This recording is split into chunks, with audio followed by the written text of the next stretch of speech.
teacher for 15 years. Now for 12 years I've been an evangelist, and I travel around and speak on creation, evolution, and dinosaurs. And it's an honor to be here in Coeur d'Alene, Idaho. My first time to preach in your city. How many have been to one of my seminars before or have seen one of the tapes before? Oh, quite a few, okay. How many have not? And how many do not understand the question so far? Okay, that's what I thought. Well, great. It's an honor to be here. I tell folks right up front before I get started too far, because I don't want anybody sneaking up on me, I believe the Bible is the infallible, inspired, inerrant Word of the living God. I believe it from cover to cover. I even believe the cover on mine. It says Kent Hovind. I believe that. And what I try to do in my seminars, I have three distinct goals. Number one, I want to strengthen your faith in the Word of God. Number two, if you're not saved, I'm going to try to get you saved. I'm after you. I'll tell you right now, I'm after you. Okay. Number three, if you're saved and you're not doing much for the Lord, then I'm going to try to make you uncomfortable. Everybody ought to find something to do for the Lord, okay? The worst of you could serve as bad examples, if nothing else. But you can all find something to do for the Lord. All right, this is not my wife. This is just a picture of her. We live in Pensacola, Florida. I've been there 12 years. We have 3 kids, one of each. My kids are, at this time, 21, 22, 23, a year and 2 weeks apart. We call that family planning where I come from. Got the 2 boys married off now, and as soon as I find someone to take over payments on my daughter, I'm going to be home free. So that's the plan. One of my hobbies for many years, I have been collecting science books. I like science. And you can ask any of my kids or ask my wife, when I get bored, which isn't too often around our place, I just read science books. I like science. Taught it for 15 years. Even though I'm not teaching it anymore, I still like to study. It's so many neat things to learn. And there's an awful lot of good science in these books. But folks, there are some lies in our science books. Now, I'm not against science. I'm not against schools. I'm not against teachers. My brother's in his 34th year teaching public school. My mom retired from teaching public school. There's an awful lot of good, godly teachers in the system. But there's some poison in these books. We're going to cover some of that tonight. Richard Dawkins, who hates creationists, said, "It is absolutely safe to say that if you meet someone who claims not to believe in evolution, that person is ignorant, stupid, or insane, or wicked." Well, Richard, I'll send you a copy of this tape, because I'm going to show you 100 reasons why evolution is so stupid. We need to define a few terms, okay? According to the dictionary, stupid means lacking normal intelligence, foolish, silly, a stupid idea, dull and boring. I think evolution is stupid. Now, my mama used to get mad at me when I used that word, so it's a little hard for me, but Bill said, "Brother Hovind, I want you to preach on 100 reasons why evolution is stupid." Okay, Bill, well, you asked for it, so here goes, all right? Let's define some other terms now. The word evolution has at least 6 different meanings, and I've done 58 debates now, and if you're going to get into a debate on evolution with anybody, you better first define what you're talking about, because this is a very slippery term, okay? First, we have cosmic evolution. That would be the Big Bang. There is no evidence whatsoever for that. We'll get into that in just a moment. Then we'd have to have chemical evolution. See, the Big Bang supposedly made hydrogen. Well, how did we get 92 elements, plus the synthetic ones? I mean, how did the chemicals evolve? They don't talk about that much, but that would have to happen. Thirdly, we'd have to have stellar and planetary evolution. Did you know the stars would have to evolve? There's an awful lot of stars out there, folks, but nobody's ever seen one form. There's enough stars out there that everybody on Earth can personally own 2 trillion of them. We've never seen one star forming. We see them blow up from time to time. It's called a nova or a supernova. We've never seen one form. One professor told me one time, he said, "Well, we calculated in the laboratory that if 20 stars explode near each other, it'll produce enough energy to make a brand new star." I said, "Well, that's brilliant. You got to lose 20 to gain 1. You ought to run for Congress. You could help those guys borrow their way out of debt." Man, first place, that's all theoretical. We've never seen it happen, okay? And I think it is scientifically impossible. See, then we'd have to have organic evolution. That would be the origin of life. How did life get started from non-living material? Now, according to the evolution theory, that would have to happen somewhere along the line, long ago and far away. Life had to come from non-living material. And yet, we've never seen that happen. There is no evidence that it can happen. We'll talk about that in a minute. Fifthly, we would have macroevolution. That is where an animal changes into a different kind of animal. Nobody's ever seen a dog produce a non-dog. But the evolutionist believes a dog came from a rock. if you go back far enough in time, 4.6 billion years. Finally, we have microevolution. Now, I don't like this word, okay, because it gets people confused. I think we ought to just call it a variation. But microevolution happens, folks. That is a fact of science. Animals produce a variety of offspring, but it's always the same kind. The first 5 definitions of evolution are stupid. It doesn't happen. It's certainly not part of science. It's something you have to believe in. They teach the kids it all started with a big bang 20 billion years ago. A big bang. I like to ask them some simple questions. What exploded? And where did it come from? And where did the energy come from? Et cetera, et cetera. According to the Big Bang Theory, it all started with a little tiny dot and exploded and spread out over all the universe much faster than the speed of light. Well, the Big Bang Theory, as we'll see in a minute, is stupid. I don't know of a better way to say it. I'm trying to be nice to them, but it is just stupid. The Big Bang idea started with a Belgian astronomer named George something, can't pronounce his last name. George said that this original matter was no more than a few light years in diameter. At the very least, that would be 2, or about 12 trillion miles. So they started off teaching a spot 12 trillion miles across was what exploded. Well, they revised that down. In 1965, they said, no, it was only 275 million miles across. Well, that's way down from 12 trillion. 1972, they said, no, it's only 71 million miles across. I don't know how they know this stuff, but this is what they taught, okay? 1974, they said it was only 54,000 miles across.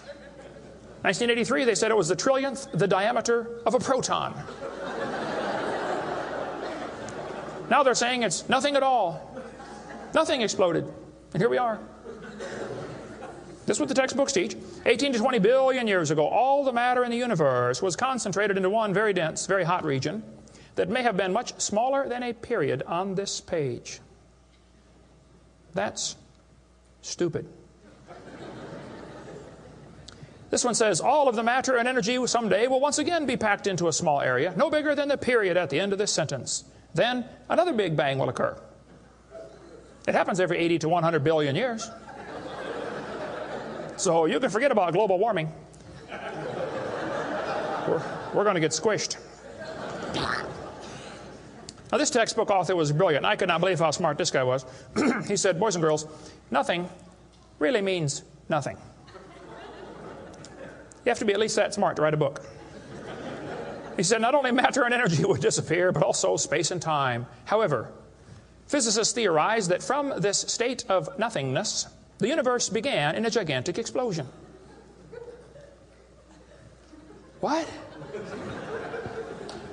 Yes, boys and girls, you see, nothing exploded, and here we are.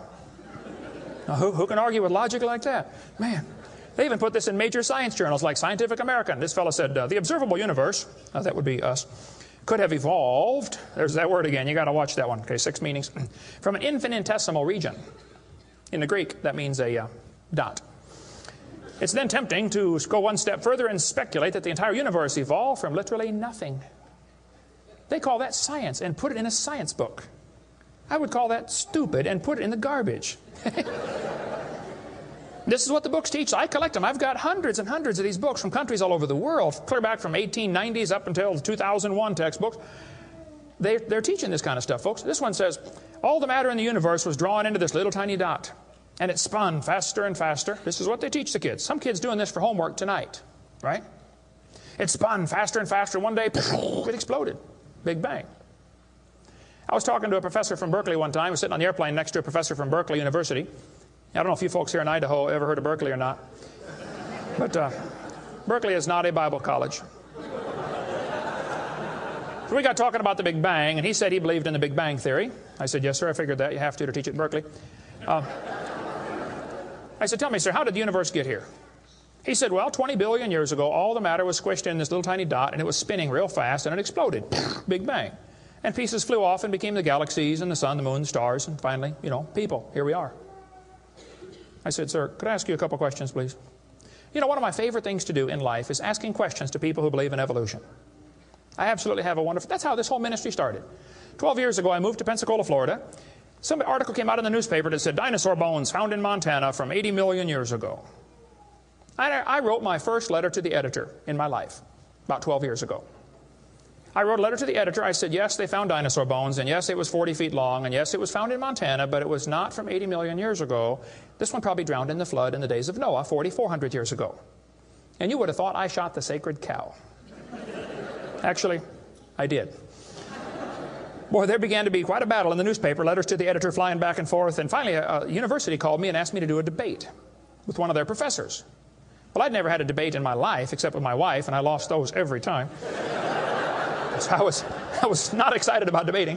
But I said, well, how do you do it? What do you want? And the guy said, well, you send us 30 questions, and the other guy will send in 30 questions, and we'll discuss those questions for the debate. I said, okay.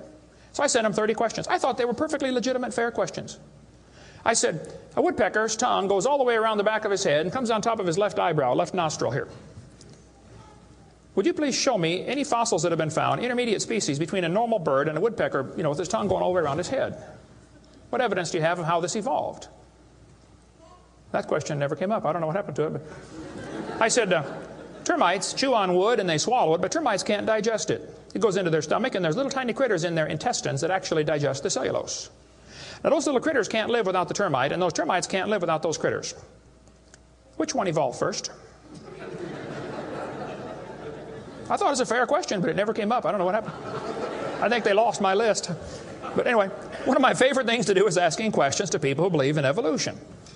So I asked this professor if I could ask him some questions about the Big Bang. He said, sure, what would you like to know?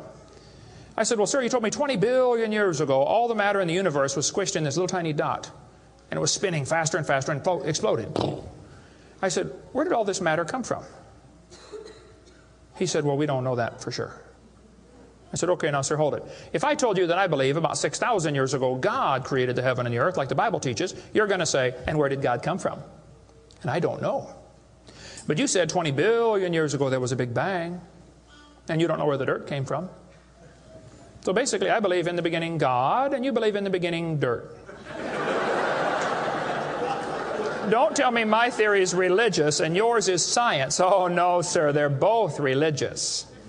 The news media tries to make it look like it is religion versus science.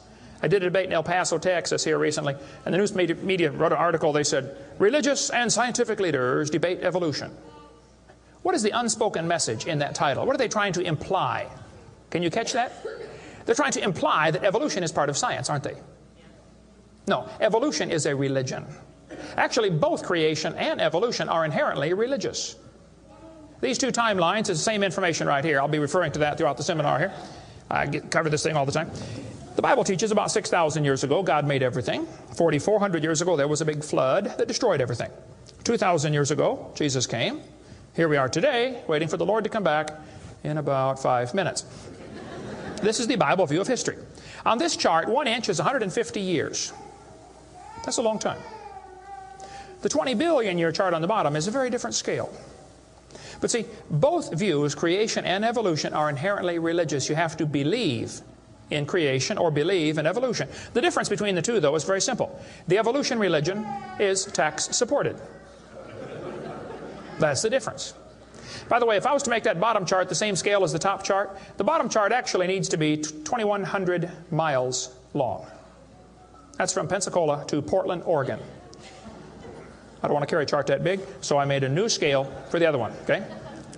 If they want to believe it happened long ago and far away, they're welcome to believe that, but that's not science. Evolution is a religious worldview, and I think it is stupid. So I asked the professor, where did the matter come from? He said, I don't know. I said, well, sir, would you please tell me where the laws came from? The universe is run by laws, gravity, centrifugal force, inertia. Who gave the laws? He said, we don't know that either. I said, sir, could you tell me where the energy came from? You know, it takes energy to make a big bang. Who bought the gas to run this machine anyway? He said, we don't know that either. I said, sir, could I ask you another question? He said, sure. What else would you like to know? What else? What do you mean else? You haven't told me nothing yet. I said, does Berkeley have a merry-go-round? How many of you know what a merry-go-round is? You go round, round, round till you puke, okay? He said, no, we don't have a merry-go-round at Berkeley. I said, you ought to get one. You could learn some good science on a merry-go-round. If you put some fourth graders on a merry-go-round, are there any fourth graders in here tonight? Who's in fourth grade? All right, I like fourth graders. I spent the best 5 years of my life in the fourth grade. That's before they diagnosed ADD. Put some fourth graders on the merry-go-round. I like using fourth graders because they're tough and they're expendable. And we're going to get the high school football team out there to get that thing spinning clockwise as fast as it will possibly go. Now, if you have a digital watch, you may not know what clockwise means. I'll explain it later. We're going to spin the merry-go-round clockwise. The kids are going to go through 4 phases. They start off in phase 1. They're screaming at the football players. Come on, let's go. Faster, faster. Can't you go any faster? You get up around 30 miles an hour. The kids enter phase 2, where they stop screaming. They just quietly concentrate on trying to hang on for dear life. You get up around 60 miles an hour. The kids enter phase 3, where they start screaming again. But now they're screaming, stop, stop, please, slow down. Don't stop, though. Keep going faster and faster.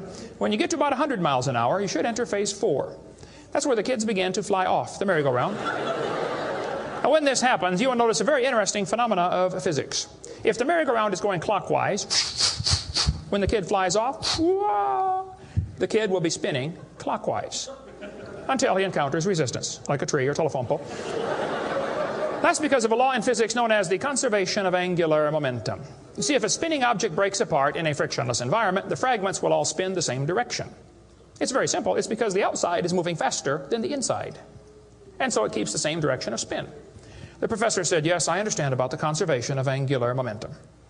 I said, well, good. I'd like to ask you a question then, sir. If the whole universe began as a swirling dot, like you said, why do 2 planets spin backwards? He said, that's interesting.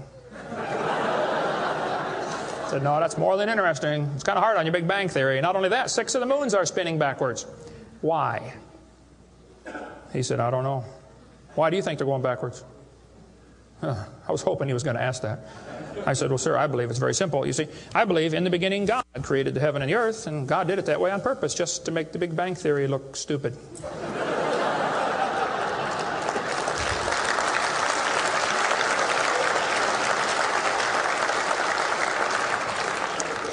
I do believe in the Big Bang, folks. I really do. The Bible teaches the Big Bang. 2 Peter 3:10. It says, the heavens shall pass away with a great noise. In the original Greek, that's a Big Bang. So there's going to be a Big Bang. It just didn't happen yet. That's all. So kids, if you go to school and some professor says, do you believe in the Big Bang? You should say, yes, I do. And you better get saved and get ready for it. The Big Bang is coming soon to a city near you. By the way, if the Big Bang Theory were true, the matter would be evenly distributed.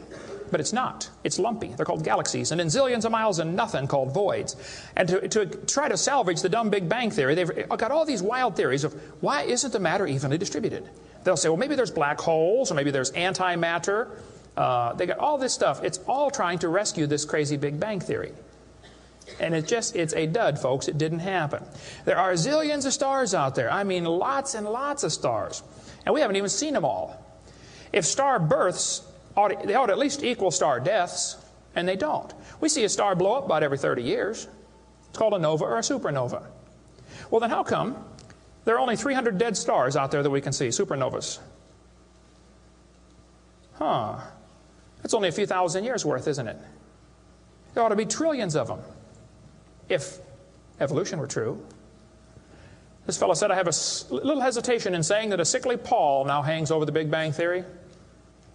Yep. I think it is stupid. Now, if you want to believe it, that's fine. I don't care what anybody believes. That doesn't bother me. But see, the problem is they want to use my tax dollars to teach that to your kids in our schools. And that's where the problem comes in. Okay? If you want to believe in the Big Bang, just enjoy yourself. But keep your religion at home. Okay? Because it is a religion. Then they tell the kids the earth formed from a hot molten mass 4.6 billion years ago. This is part of the theory, and it's in all the textbooks. 4.6 billion years ago, earth cooled down, formed a rocky crust. I think that is stupid, and I'll show you why. Was the earth ever really a hot molten mass 4.6 billion years ago, and it cooled down? This textbook says, as earth formed, the surface was like the moon. There were hot pools of bubbling lava. I don't think so. My Bible says the Spirit of God moved upon the face of the waters.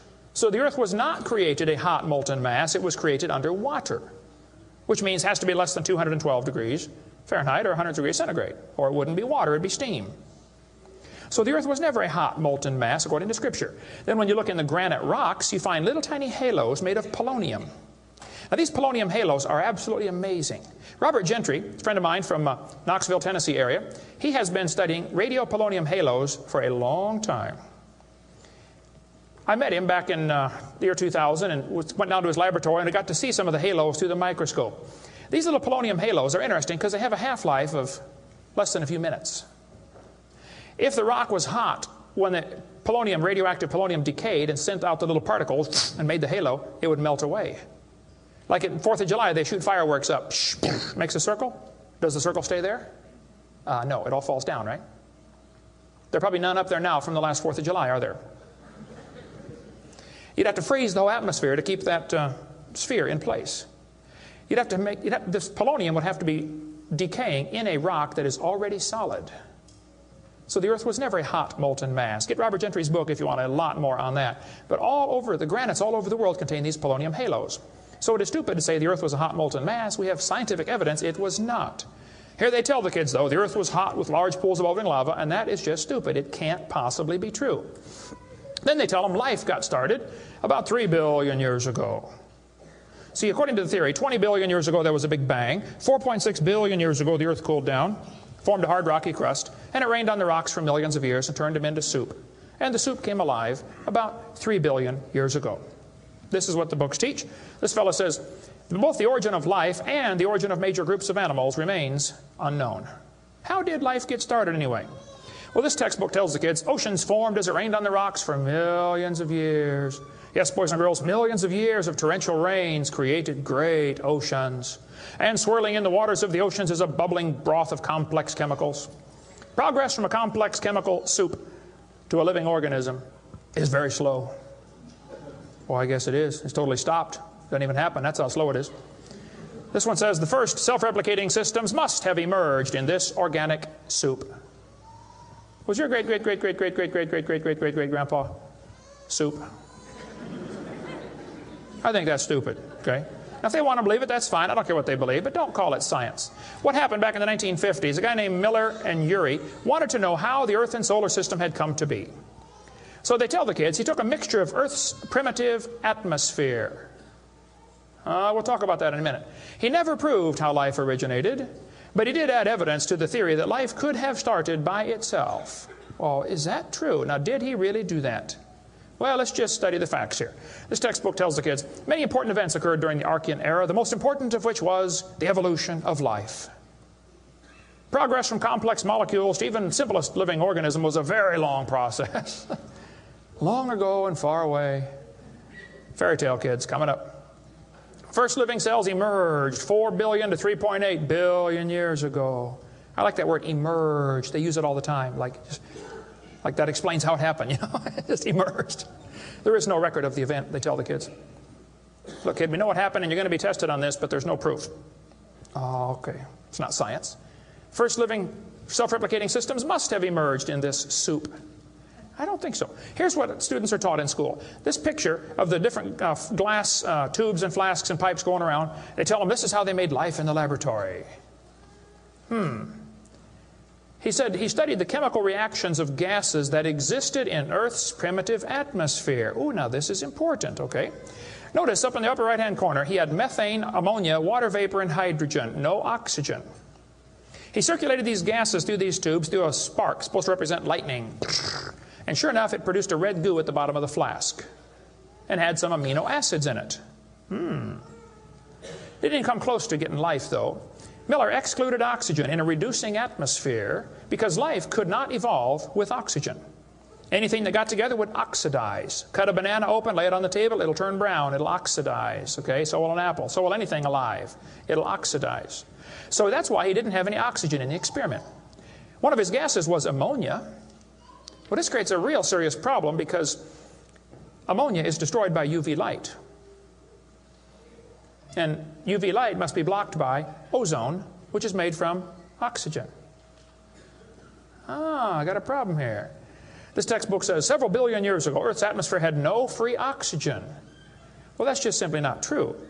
Ozone is made from oxygen and it blocks UV light, and ammonia, one of the gases needed for the experiment, is destroyed by UV light. So life cannot evolve without oxygen. But also life cannot evolve with oxygen. Well, I got a solution for that one. It didn't evolve. And by the way, the Earth has always had oxygen, even more than it does today, okay? Air bubbles are often found trapped in amber, like the movie Jurassic Park, you know, where they drilled in and got the mosquito blood. These air bubbles, though, have 50% more oxygen than we do right now. We cover more on that on my video series, videotape number 2, about what the pre-flood world was like and why they lived to be 900 on the blue series of tapes out there on the table. But this textbook says the mixture at the bottom of the flask was rich in amino acids. Oh, come on. That is stupid. It was not rich in amino acids. Let's tell the kids what they really found, okay? He filtered out the product. As this gas went through the tubes, he sparked it, produced this goo at the bottom, and he drew the goo off because if it went through again, it would be destroyed by the spark. Now, in real life, you're not going to get a section of the ocean protected. They say this just happened by chance in the ocean. You can't filter out the product then. Secondly, what he made was 85% tar, 13% carboxylic acid, 2% amino acids. So 98% of his mixture was poisonous to life. I would not call that a success.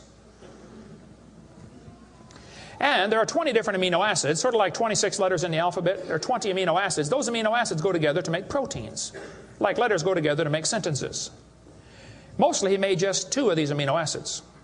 And they bond with the tar and the acid very quickly, more readily than with each other. It was a failure as an experiment. Amino acids are like letters of the alphabet, sort of like building blocks. You have to have a bunch of amino acids to make a protein. Then you have to have a bunch of proteins to make a cell. And you got to have a bunch of cells to make an organism. And one cell is more complex than a space shuttle. And all he got was a couple of the amino acids. That's like me dropping toothpicks, and I happen to make a few letters of the alphabet. That's possible, isn't it? Toothpicks could fall in the shape of a T, or an H, or an I, or an E. That's possible. But if I'm able to drop toothpicks and produce a few letters of the alphabet, should I therefore conclude that nobody wrote Webster's dictionary? The difference between making a letter with toothpicks and making Webster's dictionary is about like making an amino acid and making a living cell.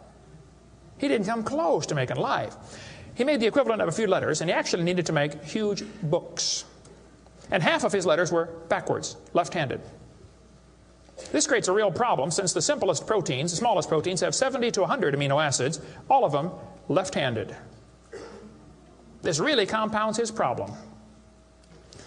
RNA and DNA are all right-handed molecules, and they are unbelievably complex. And hundreds of these amino acids must combine to make a protein, and this has to be in a precise order. And they unbond in water much faster than they bond, and last time I checked, the oceans are completely full of water. So Brownian motion is going to drive them away from each other, not together. It just isn't going to work. He did not make life in the laboratory. But they tell the kids, he showed how life could have started by itself. Oh, that is just a stupid, okay? That's a lie. He did not show anything of the kind. And every experiment since then has made the problem worse. They're finding more and more things that just couldn't happen. Don't call that science. But they tell the kids, 3 billion years ago, life appeared on Earth. Asked me to speak at this college in Boston one time.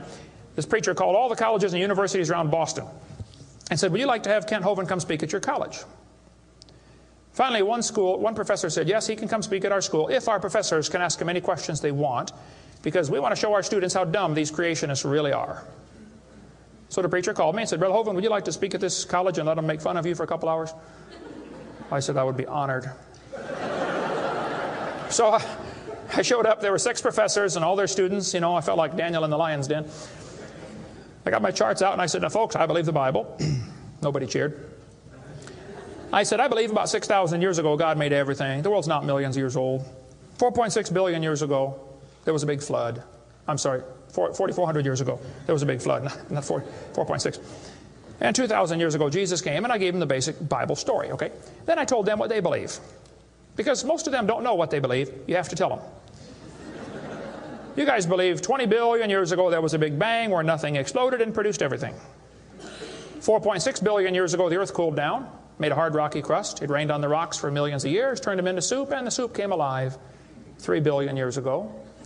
And this early life form found somebody to marry. Boy, now that's a good trick. And something to eat, of course, and slowly evolved into everything we see today. One professor was getting kind of upset about this time. I seem to do that to them. He said, Mr. Hovind, there are hundreds of varieties of dogs in the world. I said, yes, sir, you're right about that. He said, "You mean to tell me that you believe all these dogs came from 2 dogs off of Noah's Ark? You expect me to believe that?" Ha, ha, ha.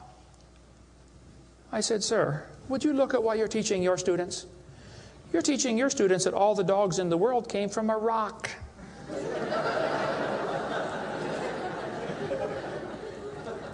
I had one woman, come to me after a debate one time.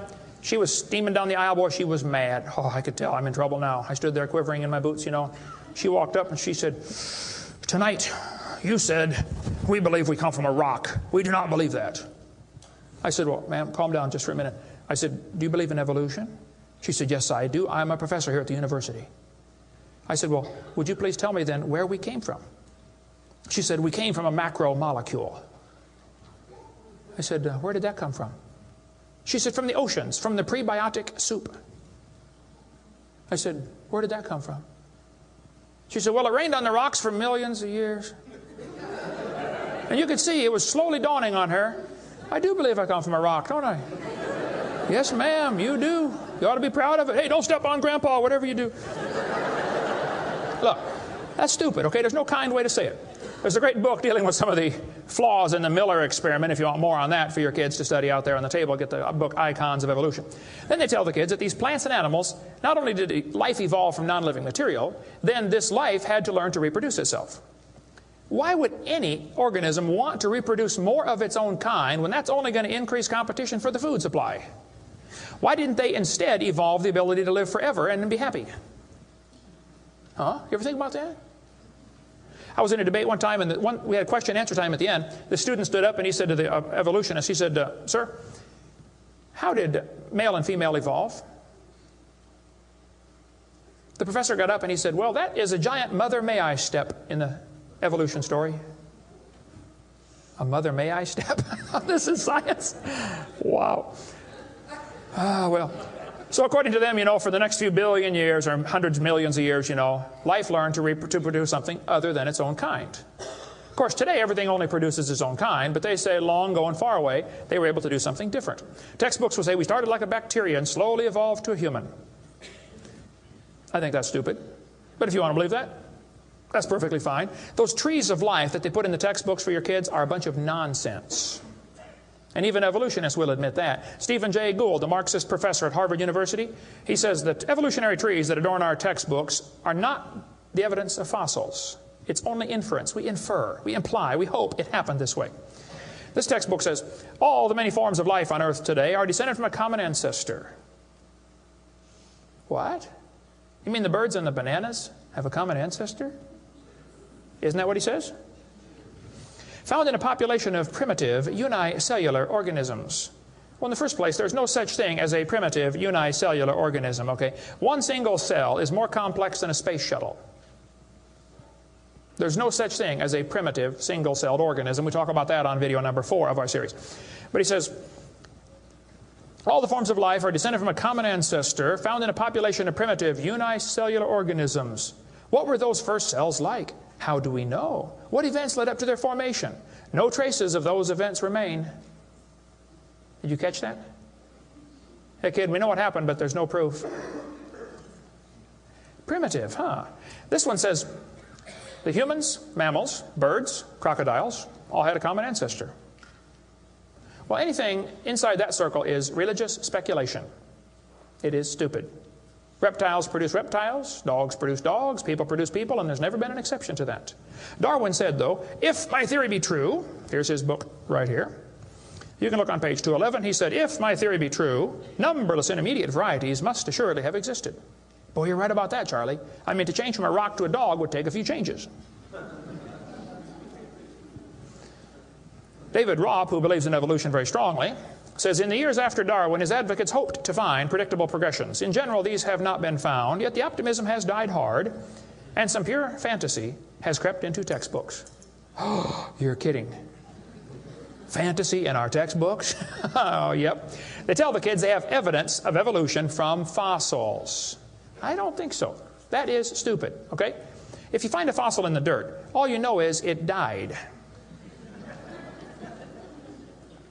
You don't know that it had any kids, do you? And you sure don't know that it had different kids. I mean, think about it. You're in a court of law.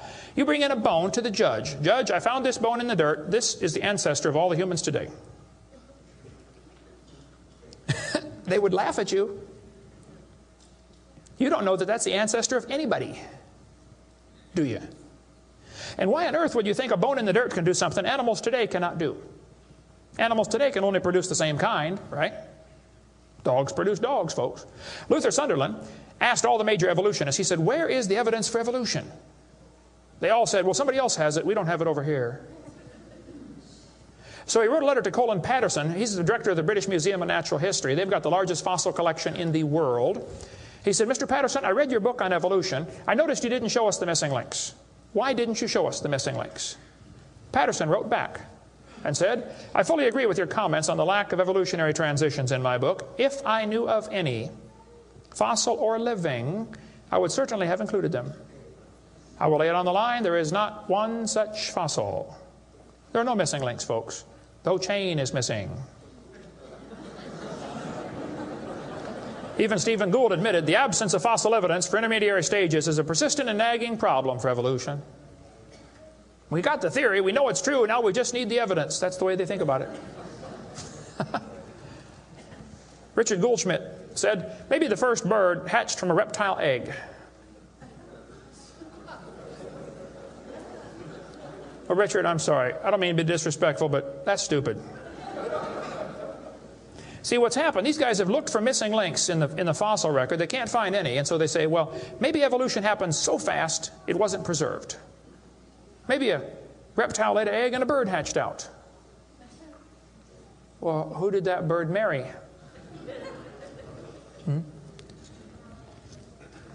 There's only about a zillion differences between a reptile and a bird. We'll get into that later sometime if we get time. But if they want to believe that, that's perfectly fine. Here's what happened. Charlie Darwin graduated from Bible college to be a preacher in the Anglican Church in 1830. He couldn't get a job, so his dad pulled a few strings and got him a job on board HMS Beagle. He's going to sail around the world and collect bugs. And while he's sailing around, he stopped off at these islands right there called the Galapagos Islands. There on those islands, Charlie noticed there were 14 different varieties of finches. Charlie studied the birds very carefully and said, you know what? I think all these birds had a common ancestor. I bet you're right, Charlie. It was a bird. And then Charlie said in his book on page 170, he said, it is a truly wonderful fact that all animals and all plants throughout all time and space should be related to each other. Now, hold on a minute. You see 14 kinds of birds, and you conclude that birds and bananas are related.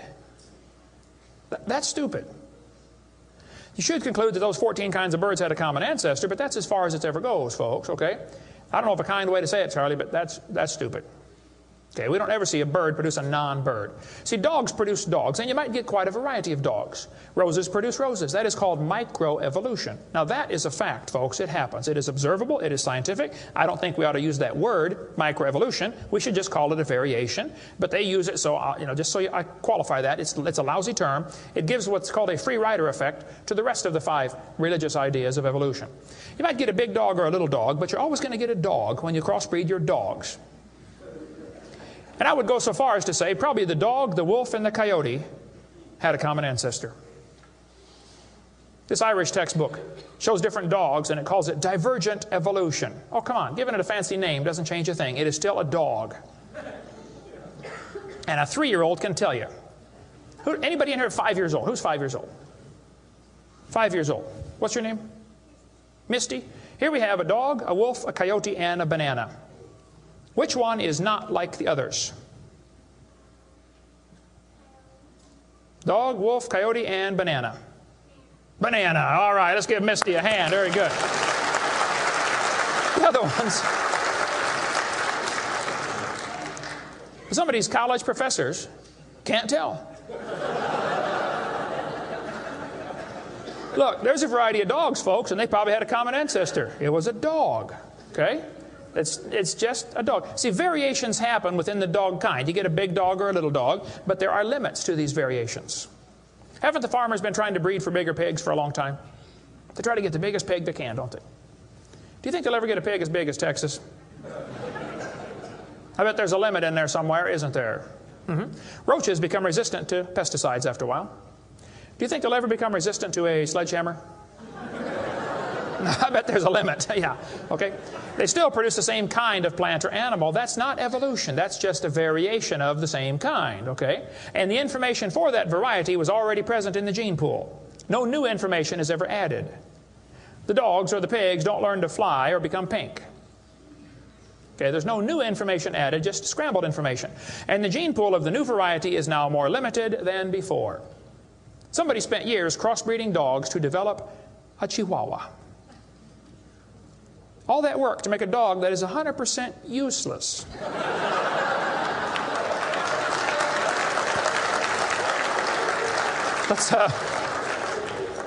Let's turn all the Chihuahuas in the world loose back into the woods. How long would they last? They'd run up to the wolf. Yep, yep, yep, yep, yep. Crunch. Go ahead, make my day. A useless dog. Genetic information was lost when you got your variation. It wasn't added. You might have selected a certain slice of the gene pool with small dog, quick characteristics, but you didn't add anything. You selected something from the population. I come from Illinois, corn country. There are so many kinds of corn up there, they have to number them. You'll be driving down the highway. You'll see BX65. Don't mix it up with XL29. Something will blow up. But I'll tell you what, folks, you can crossbreed your corn from now till the cows come home, and you always get corn. You will never get a hamster or a tomato or a whale to grow on that corn stalk, okay? It won't happen. There's a variety of cows, and they probably had a common ancestor. It was a cow. Variety of horses, no question. Probably the zebra and the horse had a common ancestor. But the kids are going to be taught in school tomorrow in your town that the horse used to have 4 toes. Well, there's some things they don't tell the kids about this Eohippus to Equus series, which has been proven wrong 50 years ago, but still is in your textbooks right here in this town. They don't tell them the original so-called horse is the size of a fox. It was a meat eater and had 18 pairs of ribs. The next one had 15 pairs of ribs. A couple of trips through the buzzsaw did that. And then it miraculously grew back 19 pairs of ribs as it evolved, and then back to 18. They also don't tell them the whole thing's been proven wrong a long time ago. Like this guy says in the biology textbook, other examples like the gradual evolution of the horse have not held up under close examination. That's a polite way of saying it's proven wrong, okay? This G.G. Simpson back in 1950 said the example of the horse family has been unintentionally falsified. They knew 50 years ago this was false. Why did they keep that in your textbooks? This whole thing was made up by Othniel C. Marsh in 1874. He picked animals from all over the world and put them in order the way he thought it might have happened. They were never found in that order. Modern horses are found in the same layers as the so-called ancient Equus or Eohippus horse. They're found in the same layer. So it can't be the ancestor, that's for sure. The ancient horse is nothing but a Hyracotherium, which is still alive today. By the way, the ribs, the toes, the teeth are very different in these animals. In South America, the fossils go exactly backwards. Instead of 3-toed to 1-toed, it goes 1-toed to 3-toed in the fossil order. They won't talk about that much, but you check it out. That's a fact, folks. They're never found in the order presented in the textbooks. 3-toed and 1-toed gray side by side. Plenty of information on the internet about that. Tulsa Zoo finally took out their display because so many folks complain, why do you have this horse evolution display in the zoo? It's been proven wrong 50 years ago. Take it out. And you folks ought to get together with your school board and say, look, on page whatever it is, 952 of our textbook, it says the horse evolved from a 4-toed ancestor. Let's cut this page out. If you had a page in your textbook teaching the kids the earth was flat, would it be okay to demand that that page be removed? You don't have to buy a whole new book. Just cut the page out. It won't cost the school anything. How many of you would volunteer to help cut the pages out and bring your own scissors? See? It won't cost them a dime. And you send me your book and I'll show you which pages need to be taken out. I've read hundreds of them. I can find them like that. Free of charge. I'll donate my time. Peabody Museum still has the horse evolution on display. As I stood there, I've been there many times. It makes my blood boil every time I walk in that place. I'm standing there looking at this lie proven wrong 50 years ago while hundreds of kids come through in school groups. The kids are never told, well, this has been proven wrong, boys and girls. They asked the folks at the Tulsa Zoo before they took the display down, they said, why don't you take this display down? The zoo director said, we don't have the funding to remove it. I've got all the letters back and forth on that. Man, Folks, there's quite a variety of horses today, okay? There's big horses and little horses. I was in Baton Rouge, Louisiana a few months ago. Got to see where they raised the 30-inch tall horses. I mean, my dog's bigger than that. What do you do with a 30-inch horse? Look at it, I guess is about it. And they sell them for $10,000. Sucker born every minute, I guess. But one lady wrote me a letter and said, Mr. Hovind, we crossbreed zebras, ponies, horses, and mules. Not mules, the jackass, and we raise zonkies, zorses, zeonies. They cross every which way. Well, that's probably because they're the original same kind. No problem there. You want to see all the fatal flaws in the horse evolution story, get the book out there, Icons of Evolution. So then they're going to tell the kids, well, we have evidence for this theory. We think that one animal changed to another, and we can show evidence because many animals have similar forelimb structure. This is called the argument from homology. Well, what do they tell the kids? They'll say, boys and girls, you have two bones in your wrist, radius and ulna. And boys and girls, look at the whale's flipper carefully. Did you know the whale has two bones in his flipper, and they're called the radius and the ulna? Same as ours. Wow. Who named them, teacher? The whale? Think about it. But this is one of the evidences for evolution. They're going to say, boys and girls, comparative anatomy provides further evidence of evolution. The commonalities suggest that these and other vertebrate animals are all related. They probably evolved from a common ancestor. Well, duh. That's stupid, okay? Maybe they all had the same designer. Doesn't prove a common ancestor. By the way, the bones develop from different genes in these different organisms. They are not homologous organisms like they want you to believe. Similar design might prove the same engineer made the design. A lot of bridges in the world are kind of similar to each other. You can go compare, different suspension bridges around the world, Golden Gate Bridge and other bridges, and there's a lot of similarities. That doesn't prove one is the father of the other, or that a tornado put them up. No, it's a design that works good, okay? I discovered that the Pontiac lug nuts from a Pontiac will fit on a Chevy. They will. That proves they both evolved from a Honda 14 million years ago. No. The same engineers are designing these cars. Then they tell the kids about the geologic column. How many have ever heard that the different layers of the earth are different ages? They show the kids Grand Canyon. Yes, boys and girls, this one says, over millions of years, the Colorado River has carved the Grand Canyon from solid rock. I'm sorry, but that is stupid, okay? I'll explain why. Kids, you need to learn this. This is a very simple thing to learn, and you'll go through life much further than many of these professors go. Make yourself 3 columns. Facts are in the middle. It's a fact Grand Canyon exists.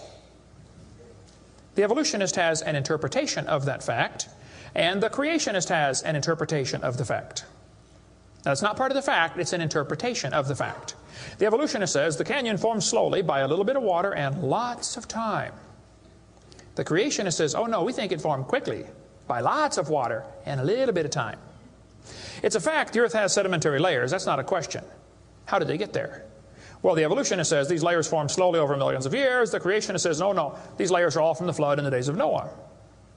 Now, it seems like the professors are always trying to erase the line between their interpretation and the fact and make their interpretation part of the fact column, and it's not. And I think I can demonstrate Grand Canyon was not formed by the Colorado River. I was in a debate recently, and this professor said, Dr. Hovind, you're so stupid. Obviously, it took millions of years to form the Grand Canyon. I said, well, sir, I've seen Grand Canyon many times. I taught earth science for 15 years. I've studied it intensively. Just flew over it last week, as a matter of fact, twice. Got a perfect view of it going out to California and back, flying from wherever I was, Florida. That's where I live. This textbook says, the Colorado River has cut through layer upon layer of rock over millions of years. Well, if you built a dam across Grand Canyon, it would take a lot of dirt or concrete, but if you could, okay, it'd be a huge dam. A giant lake would back up behind that dam, covering several states. That purple area is all drained right through the Grand Canyon drainage basin. This snow line tells a very interesting story. In between these two red lines is snow. This is a picture from a satellite showing about 150 or 200 miles of the canyon area. Real wide shot. The river enters the canyon at the far right. The river is 2,800 feet above sea level. As it goes down through the canyon, the ground is rising up. It's called the Kaibab uplift, okay? The uplift is 7,000 or 8,000 feet above sea level. Interesting. The river flows downhill. All rivers flow downhill. So as the river enters the canyon and flows downhill from there, when it gets to the 1,800-foot elevation mark, the top of the canyon is 7,000 or 8,000 feet above sea level, so it's over a 1-mile drop. Very impressive. Hole in the ground. But some points to ponder. I said to the professor, I said, "Sir, did you know the top is higher than the bottom?" He said, "Yeah." I said, "Did you know the river only runs through the bottom?" He said, "Yeah." I said, "Sir, the top is higher than where the river enters the canyon by 4,000 feet. Rivers don't flow uphill. There's no delta. Where's all the mud that washed out? There's no way that river made that canyon. Grand Canyon is a breached dam, a spillway that washed out. There was a lake probably for some length of time after the flood, and it got too full, and all that water went roaring through there. Probably carved that canyon out in a couple of weeks. Not millions of years. Absolutely impossible for that river to have made that canyon. We cover lots more on that on videotape number 6 of our series. But they tell the kids, the Colorado River made this canyon slowly over millions of years. I'm sorry, that is stupid. That can't possibly be true. They need to learn the facts. Charlie Lyell, back in 1830, he was a lawyer from Scotland.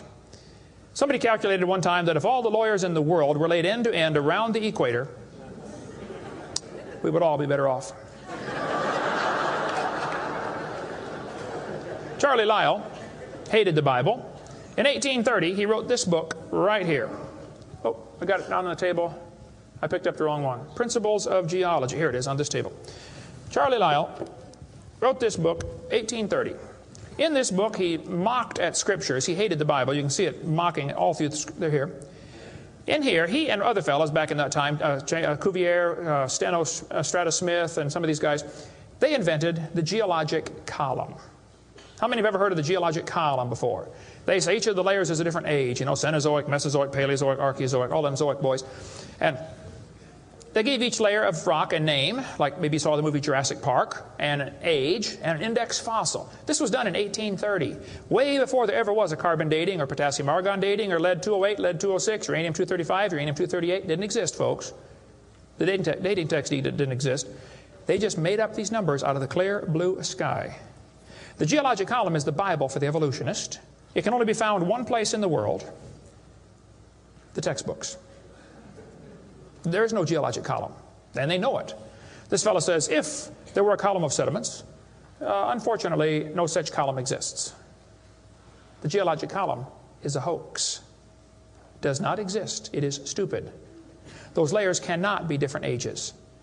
If the geologic column were all in one place, it would be 100 miles thick. Didn't happen. By the way, if the geologic column were true, if you look at the side of Grand Canyon and see all these thousands of layers, why are there no erosion marks between the layers? Don't you think if one layer sat there for 10 million years waiting for the next one, it would rain once or twice? No erosion marks between the layers. Interesting. Something to consider anyway. Those layers are all deposited very rapidly, and I think we can demonstrate that scientifically. If you take a jar of dirt, put some water in it and shake it up, and set it down, it'll settle into layers for you automatically. It just takes a few minutes. It's called hydrologic sorting. The gravels go to the bottom, and then the sands and the silts and the clays. It'll sort just like that, folks. Go home and do it with a jar. You'll see what I'm talking about. Years ago, I was preaching in Union Center, South Dakota. Union Center is right there. It's not even on the map. There are 40 people in the whole town. 38 of them came to church. I don't know where the other 2 were. But they showed up later, I guess. But the preacher said, "Hey, Brother Hovind, let's go down to Rapid City, South Dakota. They've got a museum down there with a bunch of dinosaur bones." I said, "All right, I like dinosaurs. Let's go." So we all drove down to the museum. The guide met us at the door. He said, "Would you like me to give you a tour?" We said, "That would be great, sir." The first place we stopped on the tour was the geologic time scale, the big chart. They got it behind glass so the kids can't touch it. This is holy, sacred. And the guide said, "Now, boys and girls, this layer of rock right here is about 70 million years old."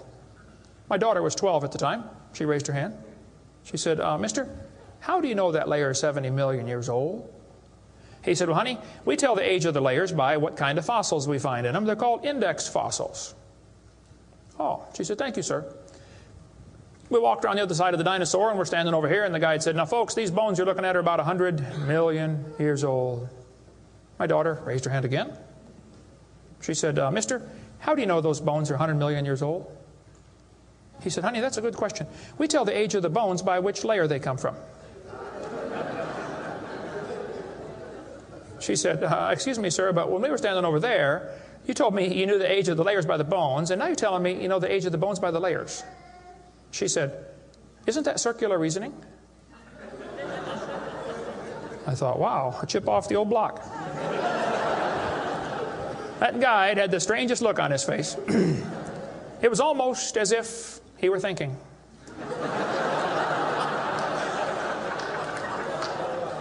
He looked at my daughter. He looked at me. I wasn't about to help him. I thought, wow, this is going to be good. I got to hear this. He looked back at my daughter. He said, you know, you're right. That is circular reasoning. I never thought of that before. Folks, geologic column is a joke. It doesn't exist. It's all based on circular reasoning. We can demonstrate that clearly. Get our video number 4 if you want more information on how it's all based on circular reasoning. I'll just give you a couple of quotes here. This guy says, the rocks do date the fossils, but the fossils date the rocks more accurately.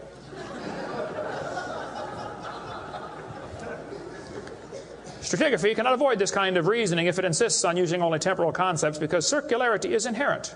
You have to use circular reasoning to get it right.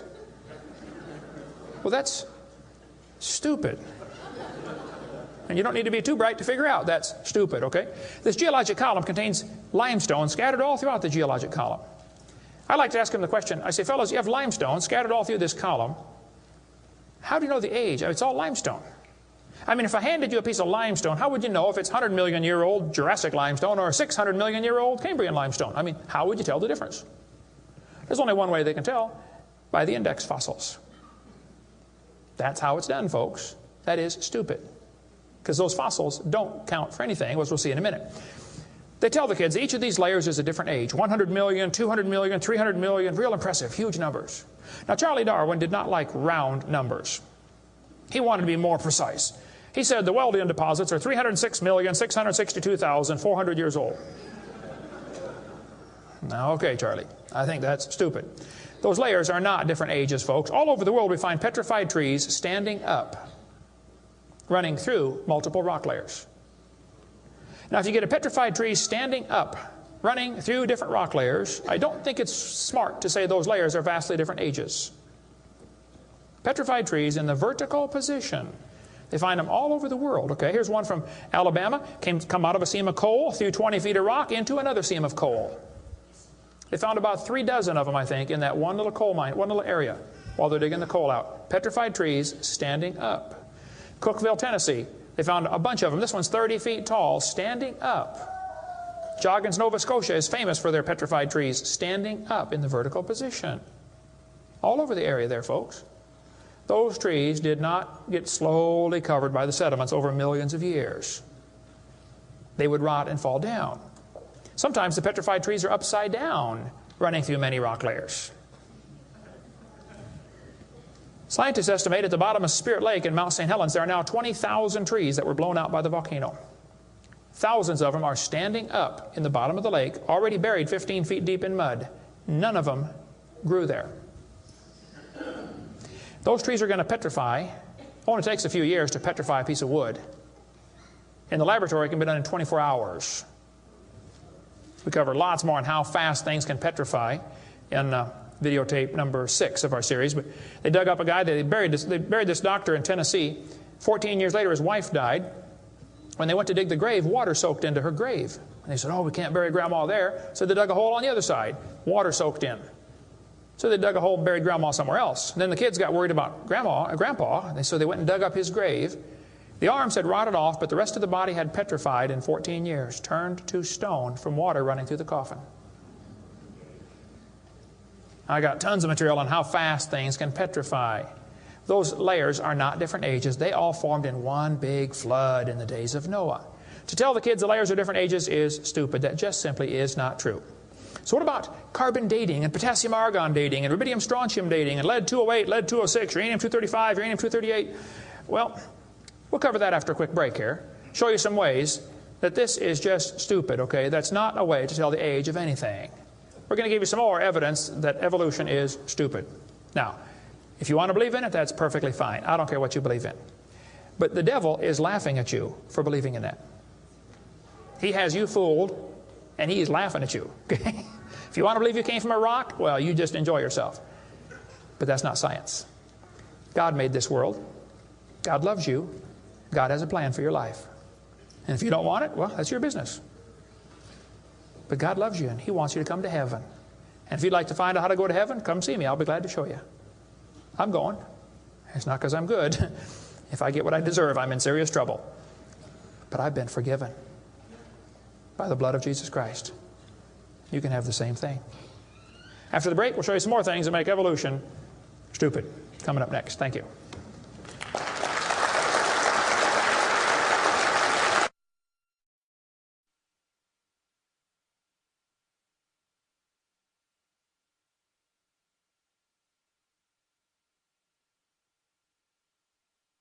In the early 1950s, actually the late 1940s, they invented carbon dating. We're going to explain a little bit about radiometric dating and how it's supposed to work, and then show you that it does not work, okay?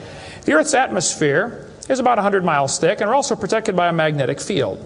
Radiation from the sun and from the stars, mostly from the sun, goes right through that magnetic field, some of it does, and hits the atmosphere and produces carbon-14. Carbon-14 is radioactive.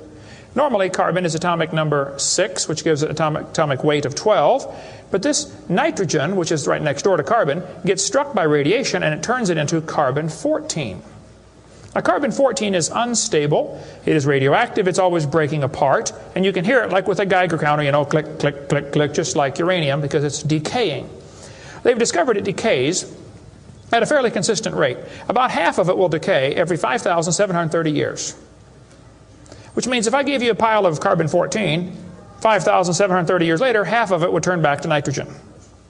The rest would still be carbon-14. Theoretically, it's a random event, but it could, that's probably how long it would take.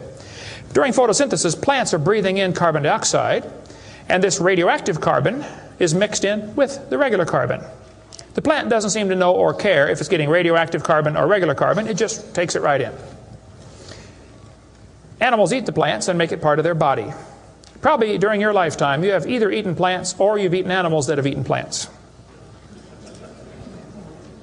How many have done that before? Okay. So, you probably have radioactive carbon-14 in you. Now, theoretically, what you have in you should match whatever's in the atmosphere, about the same percentage. Because the plants are always breathing this stuff in, and the animals are always eating the plants, and we're always eating the plants and the animals, so it should pretty much stay in balance. It is assumed the ratio of radioactive carbon-14 to normal C12 in the atmosphere would be the same found in living plants and animals. That is an assumption, but it's a reasonable assumption. The atmosphere today is 0.0000765%. Not much. That's how much carbon-14 it has in it. When the plant or animal dies, it stops eating or breathing. How many knew that already? Okay. So whatever it had in it begins to decay. Since half of it will leave in 5,730 years, all you got to do is check to see how much C14 is in it, how much C14 is in the atmosphere, and if it's only got half as much, it's been dead for 5,730 years. Sounds great, but it doesn't work. In theory, it never goes to zero, but it goes from a half to a fourth to an eighth to a 16th to a 32nd to not much. Okay? After 4 or 5 half-lives, you can't measure it. So if anybody ever tells you, we know the Earth is millions of years old because of carbon dating, you can rest assured they don't have a clue what they're talking about. Because if it worked, it would only work for 30 or 40 or 50,000 years maximum. They compare the amount of C14 in the object being dated with the amount currently in the atmosphere and estimate how long the object has been dead. It sounds good, but there are some assumptions that mess everything up. Okay? Assumption number 1, has the amount of C14 in the atmosphere always been the same? Has it reached equilibrium? This is an interesting problem. If I told you to fill a barrel with water, but I drilled holes on the other side of the barrel, while you're filling it, it's leaking out. At some point, it's going to be leaking at the same speed you're filling, and that point is called equilibrium. You will never fill the barrel past that point, unless you plug the holes or fill faster. See, it's filling and leaking at the same time, sort of like your checkbook. You know, you put it in and it leaks out, okay? Hopefully you want to at least be at equilibrium, okay? If less than that, you're going to be in trouble eventually. See, if your outgo exceeds your income, your upkeep will be your downfall every time. Well, they say if you took a brand new planet Earth and stuck it out in the solar system, the sun would start producing carbon-14. It would start decaying also right away, and it would take about 30,000 years to reach this equilibrium point. Well, Willard Libby and others who invented carbon-14, University of Chicago in 1947 to 53, he got a Nobel Prize for it in there somewhere. He said, well, it would take 30,000 years to reach equilibrium. He said, well, we know the Earth is millions of years old. Mistake number one. So we can ignore the equilibrium problem. Mistake number two. The Earth's atmosphere has still not reached equilibrium. There's more C14 now than there was 10 years ago, which proves the Earth is less than 30,000 years old, which I could have told them just from reading my Bible. See, if an animal is still alive, be it plant or animal, okay, it should have about 16 clicks per minute on your Geiger counter per gram. If it's 0 years old, actually 0 years dead. If it's getting only 8 clicks per minute, then it's 5,730 years old. If it's giving you 4 clicks per minute, it's gone through 2 half-lives. It's 11,000 years old. If it's 2 clicks per minute, it's 17,000 years old. This is how they date it. So if you're getting 2.5 clicks per minute, you just find the point on your graph and draw the line over and determine the age. Sounds real simple, but it doesn't work. If we had walked into a room and found a candle burning on the table, and I asked you the question, when was it lit? You say, I don't know, Mr. Hovind, it's burning when I got here. Okay, well then let's do some empirical science. Empirical science is things we can test and measure and observe and test. Not theoretical, I mean empirical. We can measure it and weigh it. Let's measure the height of the candle. Suppose the candle is 7 inches tall. Who can tell me when it was lit? Okay, nobody. Let's do some more empirical science. Let's measure the rate of burn. Suppose we determine it's burning an inch an hour. When was it lit?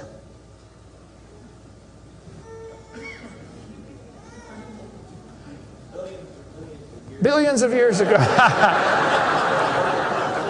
You're going to have a hard time telling me unless you're willing to make some assumptions. How tall was it when it started? Oh, we don't have any idea.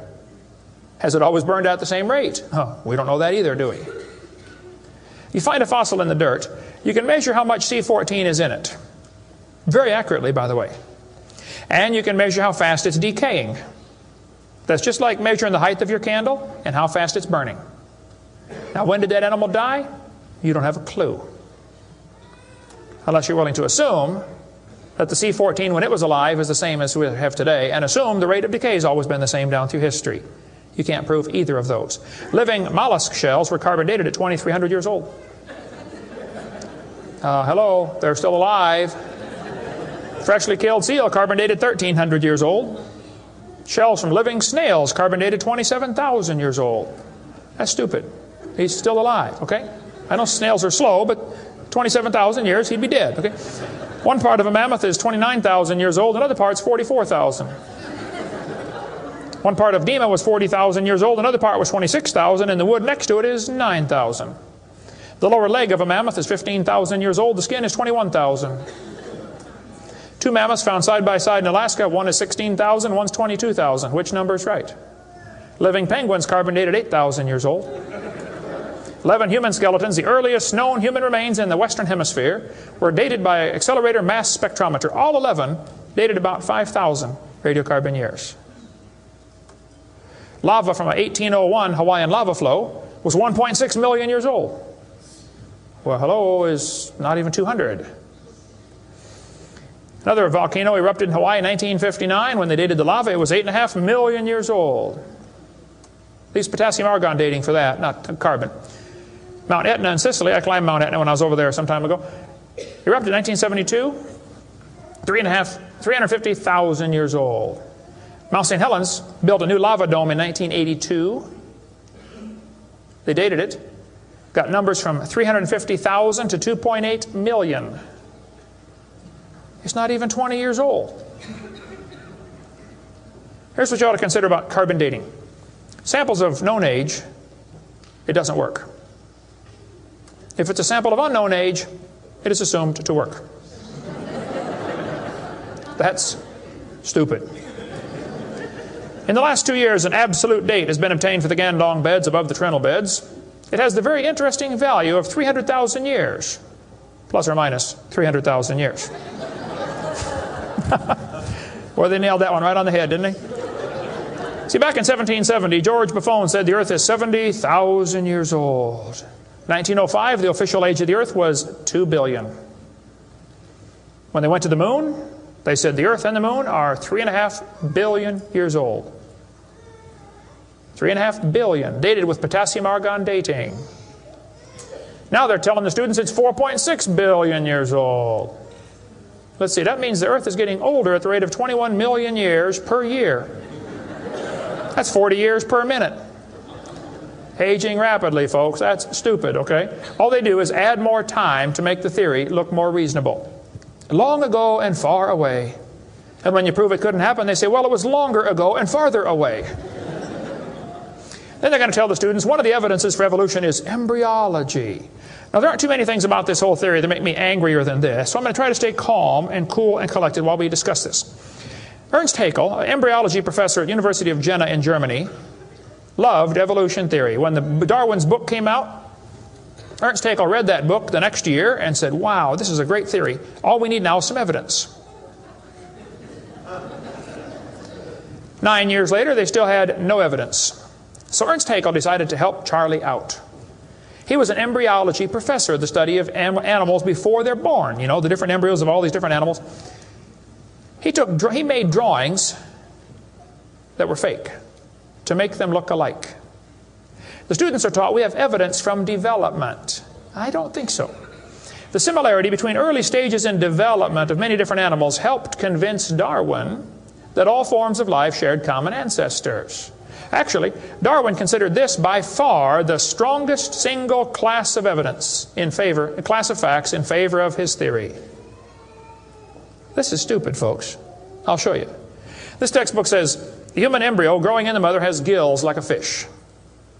Those little folds of skin are not gills, okay? Excuse me. Those little wrinkles under your chin when you're growing up later develop into bones in the ear and glands in the throat. They never have anything to do with breathing. I've seen folks that have 5 or 6 chins and they can't breathe through any of them but the top one. Those are not gill slits.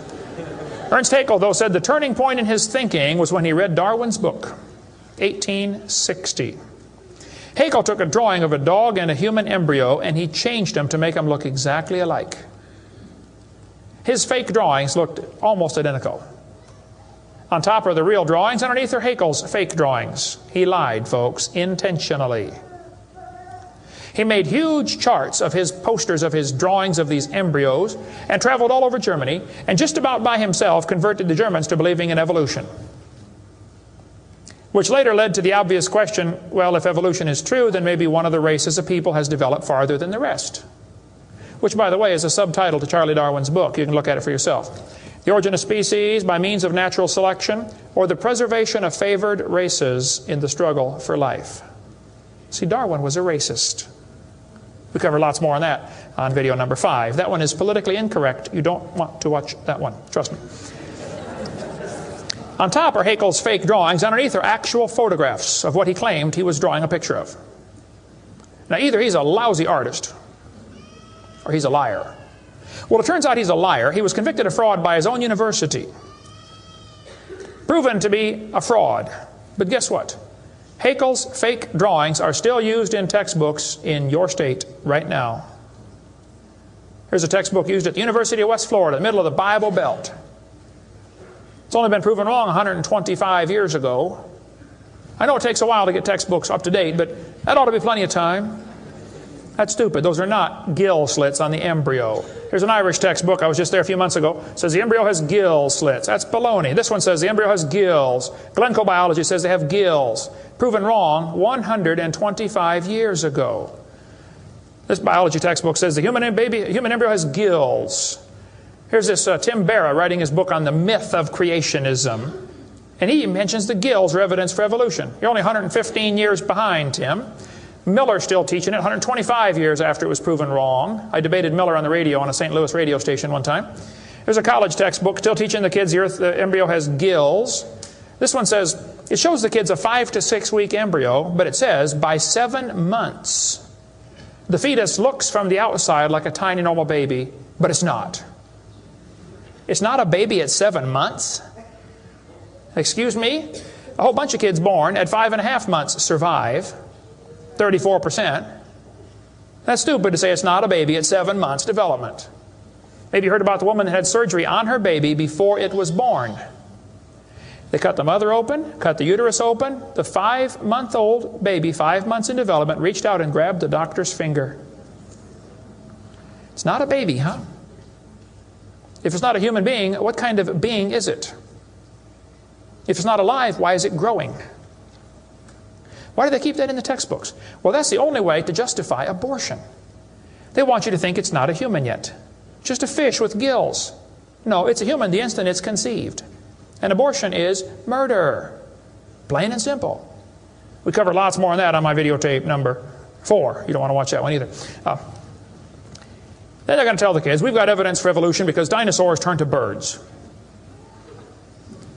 This is stupid. This guy says, dinosaurs are alive as birds. Well, kids, in case you don't know, there are a few differences between a dinosaur and a bird. You don't just put a few feathers on them and say, come on, man, give it a try. It won't hurt too bad. That's stupid, okay? Dinosaurs did not turn to birds, okay? Somewhere along the line, while his front legs are developing into wings, they're going to be half leg, half wing, which means he can't run and he can't fly yet. He's going to have a hard time, isn't he? No, dinosaurs did not turn into birds. That is stupid, okay? They say, we've got proof that they did. Archaeopteryx, which means ancient wing.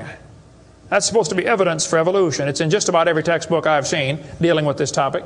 Archaeopteryx is supposed to be evidence. Here's a 1999 textbook. Now, Archaeopteryx was proven to be a fraud in 1986. So this author is 13 years behind the time. Archaeopteryx means ancient wing. They're going to say, see, boys and girls, he's got claws on his wings. Yeah, so? 12 birds today have claws on their wings. The ostrich does, the Watson does, Turako does, ibis does. So what? It's kind of unusual, but 12 birds have it. They're going to say, well, he's got teeth in his beak. That proves he's got a reptilian feature. Well, now, wait a minute. Some reptiles have teeth, some don't. Some mammals have teeth, some don't. Some fish have teeth, some don't. Some of you have teeth, some don't. Okay? That doesn't prove a thing, all right? Alan Fiducia is considered one of the world's experts on birds. He believes in evolution. University Chapel Hill, North Carolina, Chapel Hill. He said, paleontologists have tried to turn Archaeopteryx into an earthbound feathered dinosaur, but it's not. It's a bird, a perching bird, and no amount of paleo-babble is going to change that. It's a bird. By the way, even by their twisted thinking, birds are found in layers lower than Archaeopteryx. If you find fully formed birds in rock that you think is 130 million years old, then Archaeopteryx at 65 million years old cannot be a missing link, can it? Because birds were already here. Even with their dumb geologic column, it doesn't work. We cover lots more on that on video 4. They say bird feathers evolved from scales. Well, that's stupid. In the first place, they come from different genes on the chromosome, okay? Developed totally different. A scale is a hard wrinkle in the skin. They attach to the skin very differently. Feathers are incredibly complex, folks. Unbelievably complicated. They're both made from the same protein, keratin, and that's where the similarity stops. So what? Battleships and forks are both made of iron. Doesn't prove they both evolved from a tin can. Proves the engineers using the same material for different functions. And God used keratin for fingernails and hair and scales and feathers. So, same designer, that's what it proved. A lot more on the bird evolution in the book Icons, if you want to get that. Then they tell the kids about the peppered moth. Yes, boys and girls, somebody in England went around and counted the moths on the trees. Must have been a government project.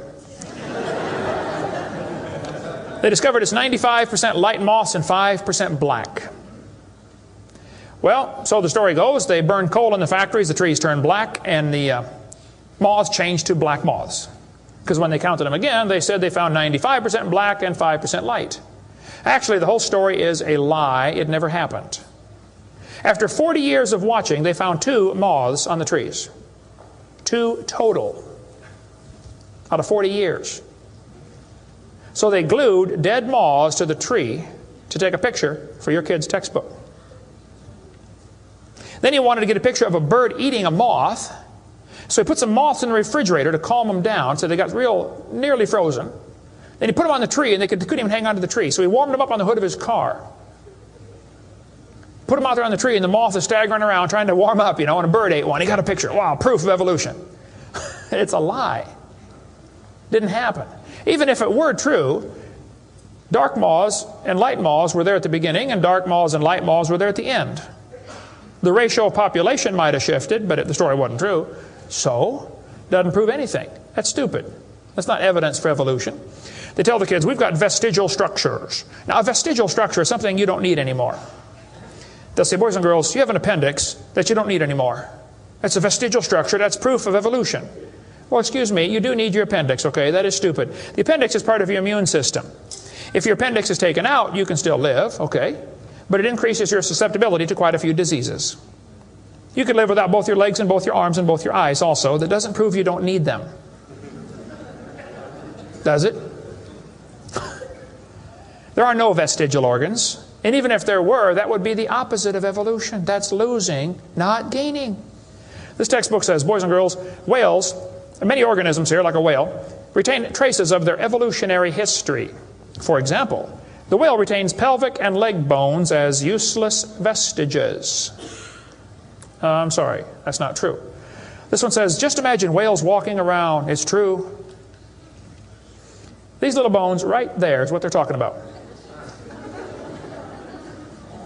Just imagine him walking around. I can see it now, can't you? All you need is a good imagination and some LSD and you'll be able to see that whale walking in real life. This textbook says, the whale's pelvis is evidence of its evolution from four-legged land-dwelling mammals. Well, that is stupid, okay? Those bones in the whale's abdomen are essential to hold muscles that support the reproductive system. Without those bones and those special muscles, the whales cannot reproduce. This has nothing to do with walking on land. It has to do with getting more baby whales. So the author that wrote this is either ignorant of his whale anatomy and should not be writing a book about it, or he's a liar trying to push a theory off on our kids. Here, this one says, whales once lived on land. Whales were not always sea dwellers. Modern whales show skeletal evidence of previous existence on dry land. Buried deep in a whale's hip muscles are two small bones, all that is left of the whale's pelvis and hind legs. That's stupid. The male and female bones are very different on whales. Check your whale anatomy and tear that page out of your book. Has no business being in there. This textbook says, humans have a tailbone at the end of the spine that is of no apparent use. I was debating a guy in North Alabama. He was the president of the North Alabama Atheist Association or something like that. He got up and he said, folks, we've got evidence for evolution. Humans have a tailbone they no longer need. When it was my turn, I got up and I said, Mr. Patterson, I taught biology and anatomy. I happen to know there are 9 little muscles that attach to the tailbone, without which you cannot perform some very valuable functions. I will not tell you what they all are, but go read your Gray's Anatomy and you can figure it out. I said, however, Mr. Patterson, if you think the tailbone is vestigial, I, Kent Hovind, will pay right now to have yours removed. Bend over.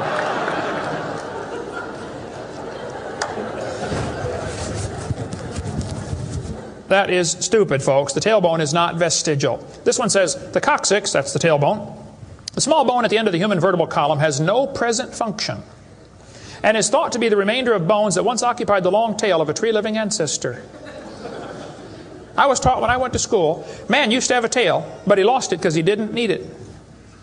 I thought, didn't need it? Have you ever thought how handy a tail would be? Have you ever come to the door with 2 sacks of groceries? Wouldn't that be nice, man, be able to grab that door and walk right around and get in it? Lost it because we didn't need it.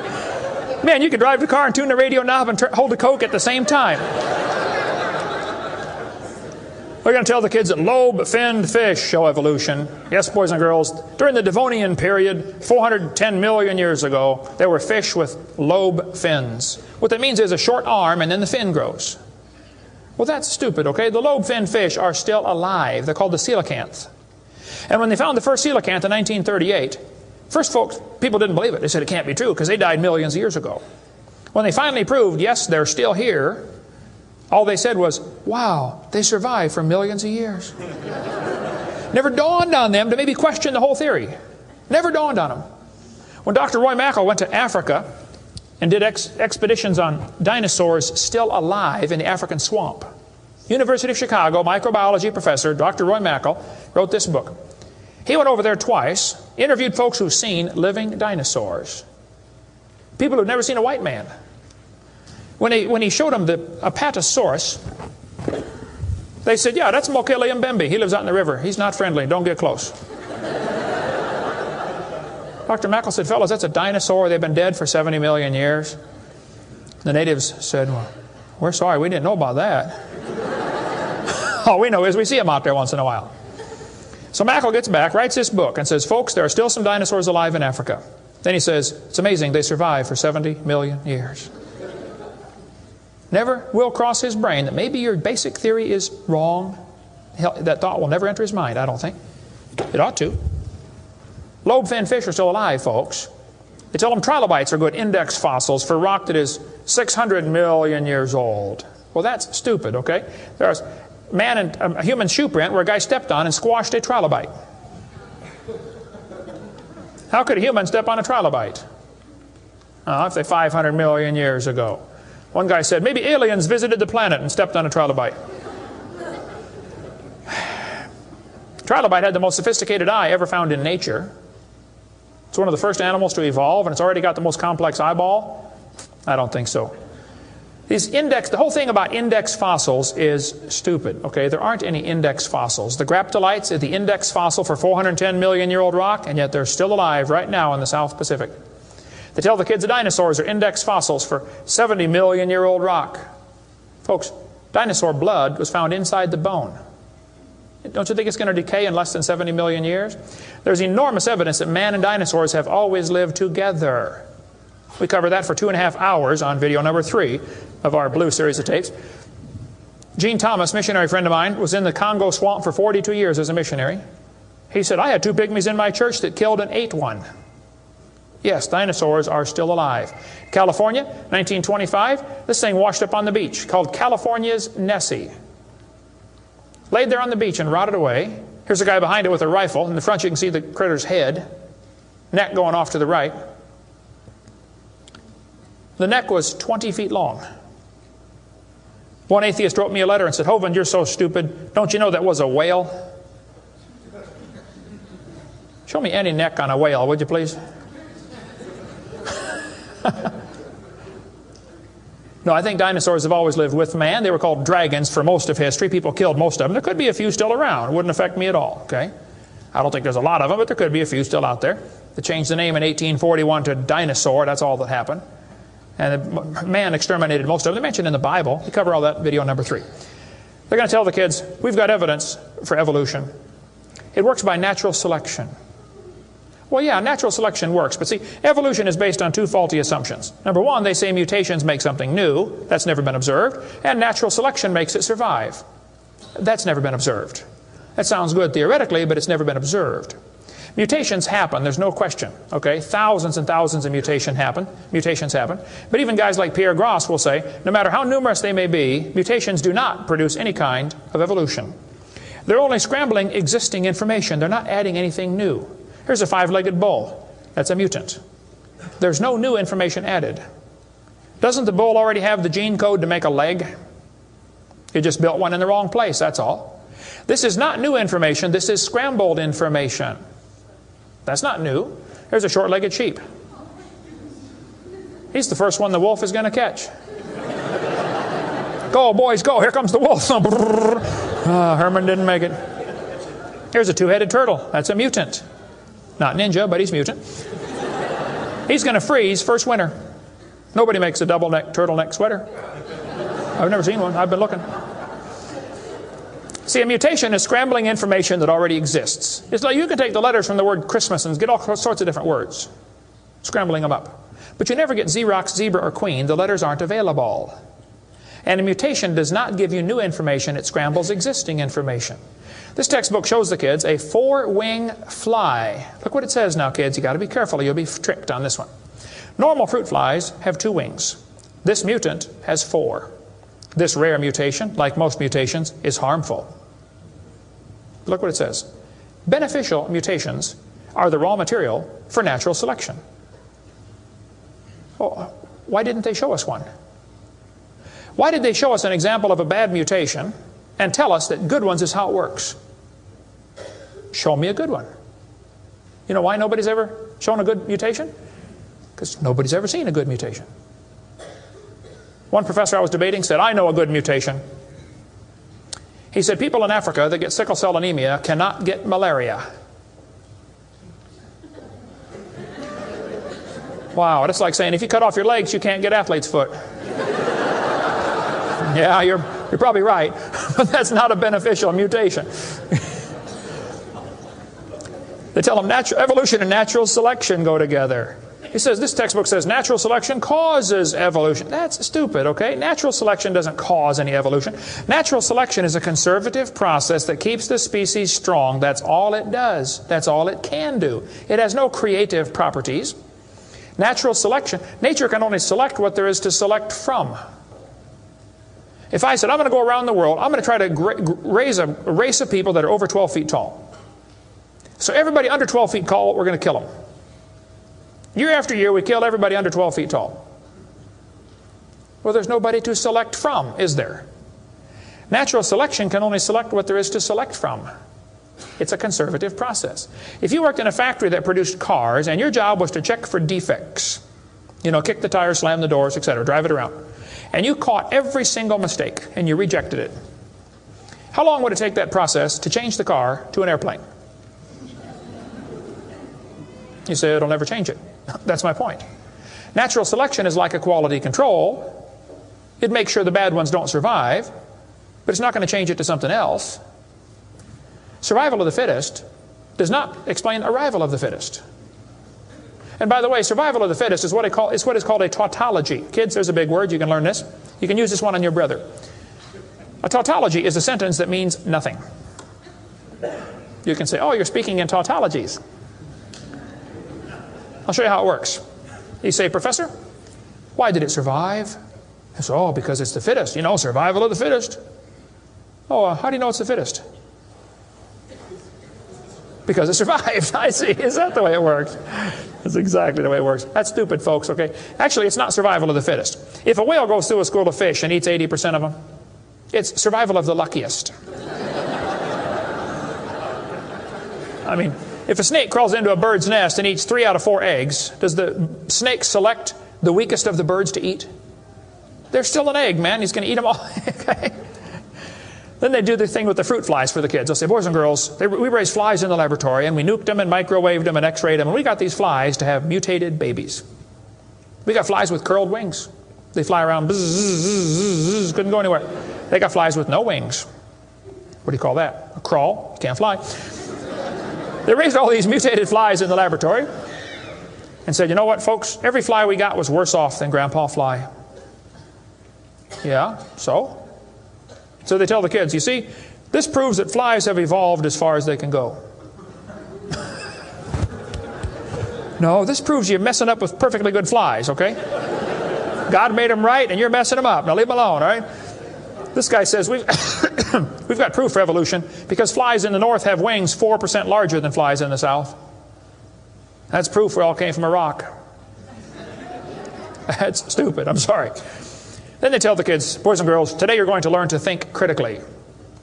Watch this sentence here carefully. Some kids doing this for homework tonight. Boys and girls, do you think humans are still evolving? Now what kind of question is that? That's one of those questions like, have you stopped beating your wife yet? Well, if I say yes, I'm admitting I did. If I say no, I'm still doing it. Wow. All right. Go back and look at the original question. Do you think humans are still evolving? Doesn't that question assume that evolution has happened?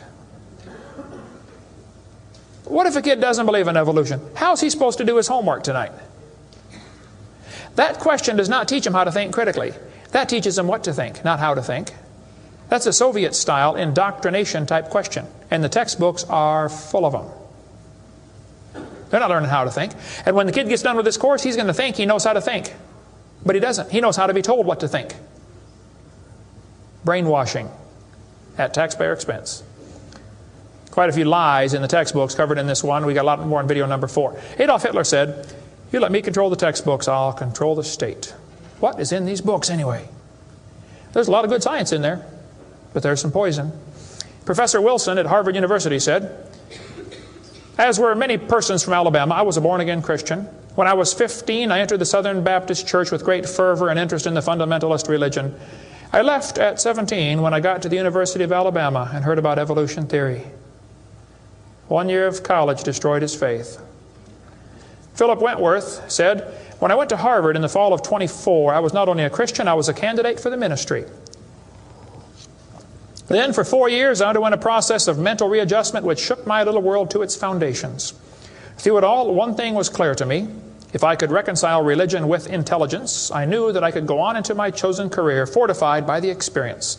If I could not, every consideration of honor would compel me to make other plans. In the end, I gave up the ministry." Scott wrote me a letter and said, "Dr. Hovind, until I went to college, my faith in God was sound. My college history class helped destroy that faith. I started to doubt the Bible and God's Word. I even started to doubt Jesus was truly God's Son and that He died and rose for my sins. My best friend showed me your tapes and I was in awe of what I saw. Everything I thought I knew about life was changed." Praise God. People will sit home and watch a video that you will never get to come to church. Especially men. If they're sitting at home holding the remote. There's this feeling of power that surges through their body. How many know what I'm talking about? Now come on, be honest, okay? Right? That's why we purposely leave my videotapes uncopyrighted. Copy them and give them to your friends, man. Get them saved. All right? 75% of the kids from Christian homes that go to public schools are going to lose their faith after 1 year of college. 75%. Professor Bonar said, "Evolution is a fairy tale for grown-ups. The theory has helped nothing in the progress of science. It is useless." Malcolm Muggeridge said, "I am convinced the theory of evolution, especially the extent to which it's been applied, will be one of the great jokes in the history books of the future." It's a joke. And it would be a joke if it weren't for the tragic results. How many kids are taught this thing every day and believe it, and it destroys their faith? Adolf Hitler was a strong believer in evolution. He thought the Jews were an inferior species and needed to be eliminated for the good of humanity. Joseph Stalin was an evolutionist. Trotsky was an evolutionist. Pol Pot from Cambodia was a strong believer in evolution. We covered lots more on that in video number 5. Scientists who go about teaching that evolution is a fact of life are great con men. The story they are telling may be the greatest hoax ever. In explaining evolution, we do not have one iota of fact. Evolution is a shell game. You ever seen those shell games where they put the pea down there and they put the 3 shells on it and the guy tries to get you confused, you know, he messes them around? Evolution is like a shell game. If you ask the biologist, where's the best evidence for evolution? He'll say, oh, it's in geology. I debated Dr. Pigliucci. It's debate number 12, I think, of my series out there, of the red series of tapes. Those are debates. I said, Dr. Pigliucci, you have gotten $650,000 in grant money to study evolution of plants. You've been teaching a course on the evolution of plants for 30 years. What is the best evidence of evolution you're aware of? And he said, the evolution of whales. You're a botanist telling me the evolution of whales is your best evidence? It's always this way, folks. The geologist thinks the anthropologist has the evidence. The anthropologist says, oh no, we don't have it. The biologist has it. It's a shell game. The only problem is there's no pea under any of them. Nobody has the evidence. It's a joke. Sir Arthur Keith was selected to write the foreword to Darwin's book when it was republished in 1959 because he was a strong believer in evolution. Arthur Keith said, "Evolution is unproved and unprovable. We believe it because the only alternative is special creation. And that is unthinkable." I mean, you're not even allowed to think that maybe there's a creator? The only alternative. He's right, by the way. The Russian atheist astronomer came to America and spoke at one of the universities, and he started off his speech, he said, "Folks, either there is a God or there isn't." I thought, boy, this guy's brilliant. He nailed that point right on the head. I got to give him credit for that one. And then he said, "Both possibilities are frightening." I thought, wow, that's a good statement. You see, if there is a God, we better find out who He is and find out what He wants and do what He says. If there is no God, we're in trouble. We're hurtling through space around the sun right now at 66,000 miles an hour, and nobody's in charge. That's a scary thought. It's real simple. The Bible says, in the beginning, God created the heaven and the earth. The Christian view of history is very simple. God made the world in 6 days just like He said He did.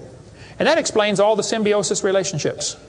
How can certain animals and certain plants require each other? Which one evolved first? There are zillions of symbiosis relationships that can't be explained by evolution. The pre-flood world was very different. The people lived to be 900 years old. We cover that on video number 2, why they lived to be 900. You can check out my website and see them right there, drdino.com. During this time when people lived to be 900, reptiles grew to be huge. See, reptiles, even today, never stop growing. Reptiles grow all their life. So if a reptile lives to be 900 years old, he's going to get real big. Dinosaurs were big lizards that lived with Adam and Eve. And then Noah took dinosaurs on the ark. People say, dinosaurs on the ark, they're kind of big, aren't they? Well, the big ones were big, but the little ones were little.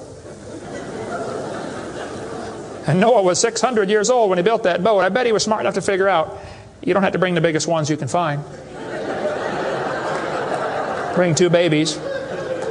Just be sure to get a pink one and a blue one. That'll be important later. After the flood was over, people killed most of the dragons, as they were called. That's why there's legends of dragons all through history. Plus the climate killed a lot of them. People don't live to be 900 anymore. We cover all that on video number 2. And there might be a few still around. Christians don't need to worry about dinosaurs. They're part of the normal creation. They're mentioned in the Bible. It's all there, folks. We just got to get a good biblical view of history. God created this world. See, it's real simple. Let's summarize here. God made the world. It didn't evolve. Evolution is stupid. There are hundreds of more reasons we can give. We're going to run out of time, though. But if God made the world, He owns it. That means He makes the rules, like the 10 Commandments. We are guilty of breaking His rules.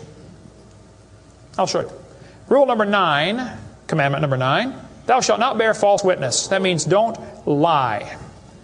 How many of you have ever lied before? Come on, you don't do another one. Put your hand up. Don't give me that pious look. Come on. Number 8, don't steal. How many ever stole something? You already told me you're a liar. Now come on.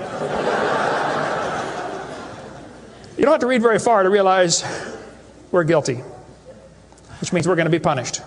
Or find a substitute. See, I can't substitute for your sins because I got a whole bunch of my own.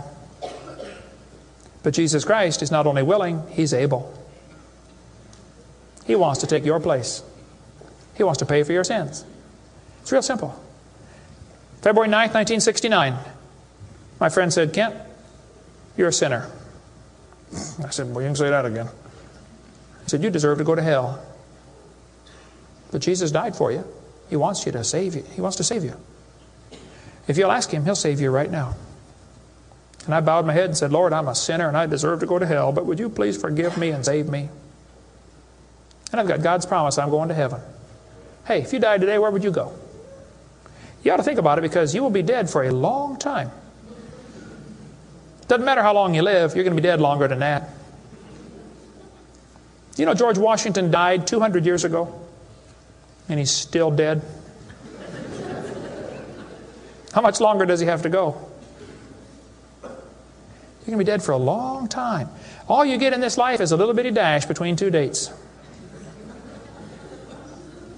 Just a little, and it's gone. What are you going to do with your dash? Let me give a suggestion to you. Give the whole thing to Jesus. Say, Lord, you may have it, the whole thing.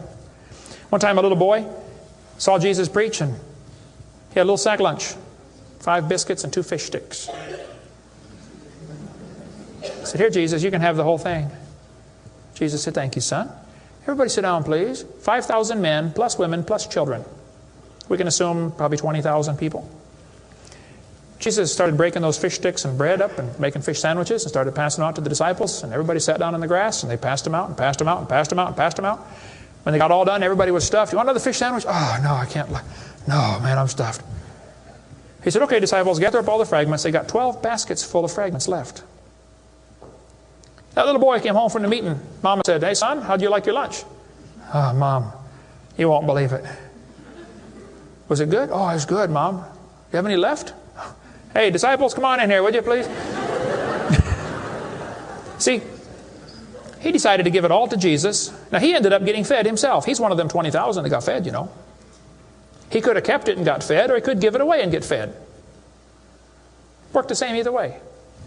If you could learn to give your life away to Jesus, you will get a wonderful life. Plus, it'll bless lots of others. Some of you ought to quit worrying about knocking that dumb ball into the hole in the dirt and start worrying about who's going to heaven or hell. And you ought to quit worrying about getting a fancier car and a fancier house and start worrying about who's going to heaven or hell. Maybe God gave you that good job so you can give some money to missionaries, not so you can build a bigger, fancier house. You know what we need in this country? We need a Christian Barney. How many kids in this town tomorrow are going to be taught evolution on Discovery Channel, Nature Channel, National Geographic, textbooks, library books? How many? Thousands of them. And they're going to use dinosaurs, aren't they? Little 4-year-old kids get a book. Hey, boys and girls, dinosaurs lived millions of years ago. Isn't that what they say? Why don't one of you get yourself a purple costume? Get all the neighborhood kids together. Hey, boys and girls. We're going to sing now. God loves you, God loves me. He wants you in His family. If you'll ask Him now, He'll come into your heart, and of His family you'll be part. Shouldn't they learn that instead? Folks, somebody's got to reach these young kids. You ought to get some videos or something. My material's not copyrighted. You can use mine any way you want. Hey, what on earth are you doing, for heaven's sake? What are you doing for the Lord? I saw this tombstone the other day at a cemetery. Wayne Strickland, atheist. Hasn't died yet. He said, I'm a busy man, don't have time for this. I'm sorry, Wayne. You're going to have lots of time here coming up soon. Claims to be an atheist. Interesting. The Bible says the fool has said in his heart there is no God. Did you know God doesn't believe in atheists? Think about that one. Where would you go if you died? Now, if you're not sure you're going to heaven, you ought to give your heart to the Lord and get saved. If you are saved, you ought to find something to do for the Lord. If you want to get any of my video materials, they're not copyrighted. You can get a 15-hour seminar on creation, which lots of material on stuff, on creation, evolution, dinosaurs. Get some of the debates or the red tapes or the miscellaneous topical series. We want to strengthen your faith in the Word of God. If you're here tonight and you're not saved, or if you're watching this video and you're not saved, give me a call. I'll be glad to help you meet the Lord. Our website is drdino.com. Phone number in Pensacola, Florida, 850-479-DINO. We like dinosaurs around there. If you come through Pensacola, stop and visit Dinosaur Adventureland. If you get a chance to go on the cruise, we'd love to have you come on the cruise, and we'll talk more about dinosaurs and creation and evolution. Thank you so much for joining us tonight.